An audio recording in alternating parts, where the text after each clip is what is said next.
Guys, magandang hapon. Kaya katatapos lang guys nung unang truck. Nandito ulit ako sa may Kanlubang, sa may storage. Ayan yung unang binaba.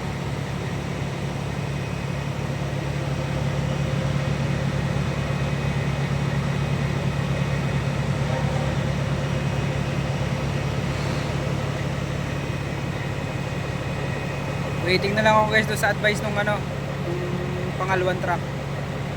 Yung isasalang na. Ano na rin kasi, mag-alas 5 na. Baka magpalitan na ng mga tauhan dito.